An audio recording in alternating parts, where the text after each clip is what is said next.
Persija resmi mendatangkan Jordi Amat, bek berpengalaman yang pernah tampil di La Liga dan Premier League.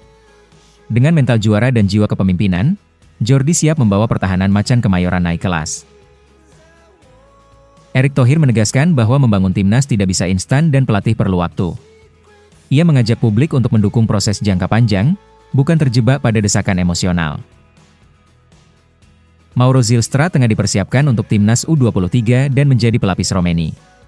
PSSI menilai Zylstra punya potensi tinggi untuk menambah kedalaman dan produktivitas skuad. Dean James dilirik Ajax karena gaya mainnya dinilai cocok dengan filosofi klub. Jika terrealisasi, transfer ini bisa jadi loncatan besar bagi karirnya dan pemain Indonesia lainnya. Minimnya menit bermain membuat masa depan Struijk di timnas dipertanyakan. Coach Justin menilai Liga 1 bukan solusi utama dan menyarankan ia kembali ke Eropa. Meski gagal lolos, Erick Thohir menilai timnas putri menunjukkan perkembangan signifikan. Ia berkomitmen memperkuat pembinaan demi masa depan sepak bola wanita Indonesia.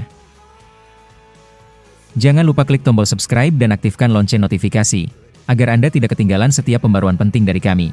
Simak selengkapnya, hanya di Timnas Goal IDN.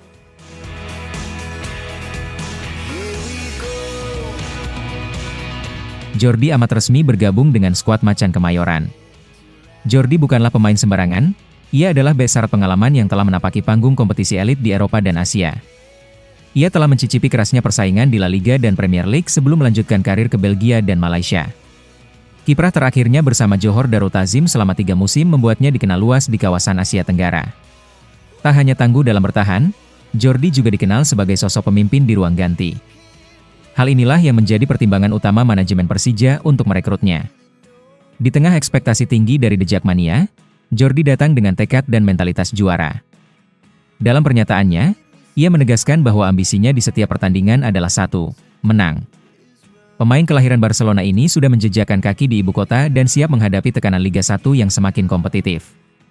Jordi menyebut bahwa ia sangat antusias mengenakan jersey merah Persija dan ingin segera beraksi di depan para pendukung fanatik klub. Kontrak 2 musim telah diteken, dan kini saatnya ia membuktikan diri bukan hanya sebagai pemain bintang, tapi juga sebagai pilar penting dalam membangun kekuatan Persija musim ini. Ambisi besar dan mentalitas Eropa yang dibawanya bisa menjadi suntikan energi baru di ruang taktik pelatih. Kehadiran Jordi amat jelas bukan sekadar transfer, tapi langkah strategis untuk mengangkat level permainan Persija ke standar yang lebih tinggi. Dengan pengalamannya bermain di berbagai liga top dunia, ia menjadi sosok ideal untuk memimpin lini belakang yang kokoh dan visioner. Tak hanya menghadang serangan lawan, Jordi diharapkan bisa menjadi inspirasi bagi pemain muda Persija untuk terus berkembang.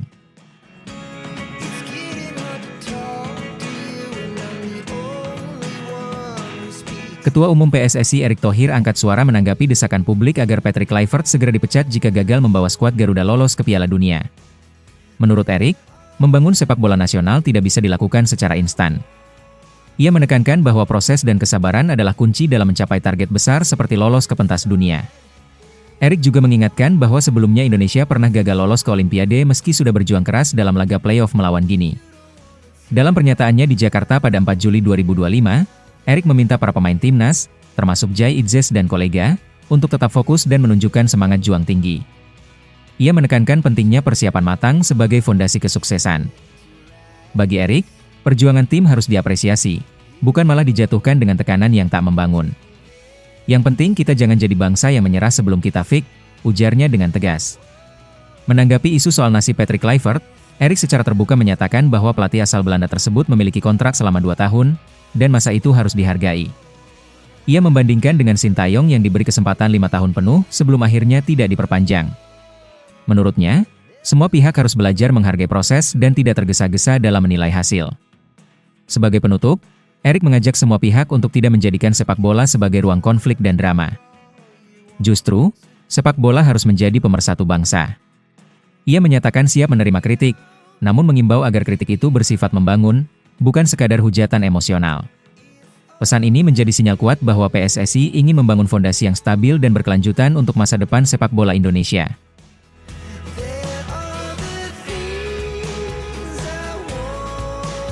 PSSI kembali menunjukkan keseriusannya dalam membangun skuad timnas Indonesia yang kompetitif. Ketua Umum PSSI Erick Thohir mengonfirmasi bahwa Mauro Zylstra sedang dipersiapkan untuk membela Garuda Muda di kualifikasi Piala Asia U23. Pemain muda berdarah Belanda Indonesia ini kini sedang dalam proses naturalisasi, dengan berkas kewarganegaraannya telah diajukan ke Kemenpora. Langkah ini menunjukkan perencanaan jangka panjang federasi dalam menyusun generasi baru timnas. Zylstra bukan hanya akan memperkuat timnas U23, tetapi juga disiapkan sebagai pelapis oleh Romeni di skuad senior. Menurut Erik, ini adalah bagian dari strategi untuk menutup celah besar yang selama ini menjadi kendala utama timnas Indonesia, yaitu produktivitas gol. Sejak awal menjabat, Erik memang menyoroti betapa krusialnya posisi striker dan berusaha keras mendatangkan talenta yang punya naluri mencetak gol tinggi. Ia dinilai sebagai pemain yang mampu beradaptasi cepat dan punya kualitas teknis mumpuni. Erik juga menekankan bahwa hadirnya Zylstra akan memberi kedalaman skuad, khususnya di lini depan. Ini penting mengingat Romeni kemungkinan besar akan menjadi andalan utama dalam putaran keempat kualifikasi Piala Dunia yang akan berlangsung Oktober mendatang. Dengan ritme pertandingan yang semakin intens, keberadaan striker pelapis seperti Zylstra dapat menjadi penentu dalam situasi kritis. Apalagi jika Romeni mengalami cedera atau penurunan performa, tim tetap punya opsi yang bisa diandalkan. PSSI berharap proses naturalisasi Zylstra bisa rampung tepat waktu, sehingga ia dapat tampil di dua kompetisi penting sekaligus, kualifikasi Piala Asia U23 dan kualifikasi Piala Dunia. Jika semuanya berjalan lancar, Mauro Zylstra bisa jadi salah satu wajah baru timnas yang membawa harapan besar bagi sepak bola Indonesia di panggung Asia dan dunia.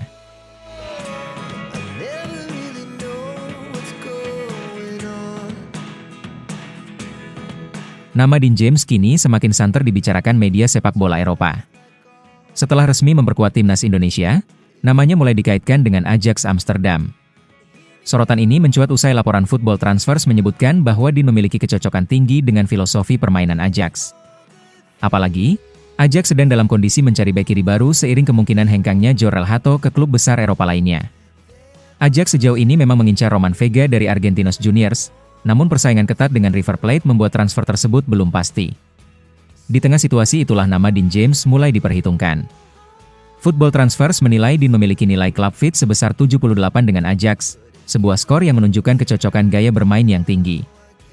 Dean dinilai sangat pas dengan skema permainan menyerang dan teknikal yang menjadi ciri khas klub asal Amsterdam itu. Dari sisi finansial, Dean juga menawarkan keuntungan strategis. Nilai pasarnya kini sekitar 31 miliar rupiah, jauh di bawah bandrol Vega yang hampir 3 kali lipat lebih mahal.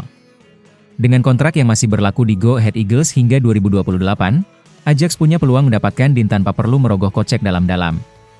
Penampilannya yang solid bersama timnas Indonesia menambah nilai tawar pemain berdarah Indonesia-Belanda ini di mata klub besar. Di Eredivisie musim lalu, ia tampil dalam 31 laga dengan rata-rata umpan sukses 86% dan 2 assist, menunjukkan kontribusinya secara konsisten. Di level internasional, di bawah pelatih Patrick Kluivert, ia mencatat rata-rata 3 tackle sukses per laga serta akurasi umpan di atas 85%. Jika transfer ini benar-benar terwujud, Dean James bukan hanya memperkuat lini belakang Ajax, tapi juga membuka jalan baru bagi pemain Indonesia untuk menembus level tertinggi sepak bola Eropa.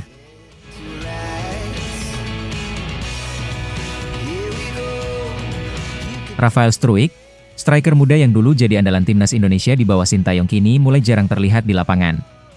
Sejak kursi pelatih beralih ke Patrick Kluivert, nama Struijk seolah-olah mulai tergeser dari jajaran pemain utama. Dalam 3 laga terakhir timnas, ia bahkan tidak dimainkan 1 menit pun. Banyak yang menduga penurunan peran ini tak lepas dari kehadiran oleh Romeni yang tampil lebih meyakinkan di lini serang. Situasi ini menimbulkan tanda tanya besar mengenai masa depan Struijk di skuad Garuda. Coach Justin tak tinggal diam menanggapi kondisi ini. Ia mengungkapkan kekhawatirannya atas minimnya menit bermain Struijk, baik di klub maupun timnas. Menurutnya, potensi besar yang dimiliki Struijk hanya akan berkembang jika ia bermain secara konsisten setiap pekan. Masalahnya, di klub sebelumnya seperti ADO Den Haag hingga Brisbane Roar, Struijk kerap menghuni bangku cadangan. Bahkan kontraknya di Brisbane kini telah diakhiri, menambah panjang daftar ketidakpastian karir sang pemain. Soal rumor Struijk yang akan bermain di Liga 1 Indonesia, Coach Justin menyarankan itu hanya dijadikan opsi terakhir. Menurutnya, bermain di luar negeri jauh lebih ideal untuk pengembangan pemain muda seperti Struijk. Liga luar memberikan tekanan, kecepatan, dan kualitas permainan yang lebih tinggi, faktor penting yang dibutuhkan seorang striker muda agar berkembang. Ia lebih menyarankan Struijk mencari peluang kembali ke Eropa, bahkan di divisi bawah sekalipun. Meski kondisinya tidak ideal, masa depan Rafael Struijk belum tertutup. Usianya yang masih muda memberinya cukup waktu untuk bangkit dan membuktikan diri. Dengan langkah yang tepat dan pengalaman bermain yang cukup, Struijk masih berpeluang besar kembali bersinar dan merebut posisinya di timnas.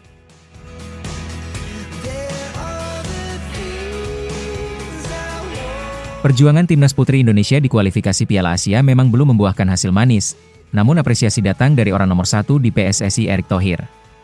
Meskipun tim gagal lolos usai kalah tipis 1-2 dari Taiwan, Erick menyampaikan rasa bangganya terhadap peningkatan performa tim. Ia menilai bahwa permainan tim saat ini jauh lebih baik jika dibandingkan dengan laga sebelumnya, terutama saat melawan Pakistan. Hal ini menjadi indikator bahwa timnas putri sudah berada di jalur perkembangan yang positif. Erick Thohir yang menyaksikan langsung pertandingan itu, menyebut bahwa kekalahan bukanlah akhir dari segalanya. Ia menekankan bahwa ada banyak pelajaran penting yang bisa diambil dari ajang kualifikasi ini. Terlebih, tim hanya memiliki waktu 2 tahun untuk persiapan, dan skuad senior baru terbentuk dalam beberapa bulan terakhir. Dalam konteks tersebut, perjuangan mereka patut diapresiasi. Erick tidak menutup mata bahwa timnas putri masih membutuhkan banyak pembenahan. Namun, ia juga menyoroti bahwa potensi pemain muda dan semangat juang yang ditampilkan malam itu adalah fondasi penting bagi pembangunan sepak bola wanita ke depan. Dengan program pembinaan yang lebih serius dan waktu persiapan yang lebih panjang, PSSI berharap generasi mendatang akan tampil lebih kompetitif di panggung Asia. Erick menegaskan komitmennya untuk terus mendukung pengembangan sepak bola putri di Indonesia. Kekalahan dari Taiwan memang menyakitkan, namun itu bukan akhir cerita. Justru ini menjadi momentum refleksi dan evaluasi. Erick Thohir mengisyaratkan bahwa ke depan akan ada perencanaan jangka panjang untuk membentuk timnas putri yang solid dan berdaya saing. Meskipun jalan menuju Piala Asia 2026 telah tertutup, semangat para pemain dan dukungan dari federasi menunjukkan bahwa masa depan timnas putri Indonesia masih sangat terbuka.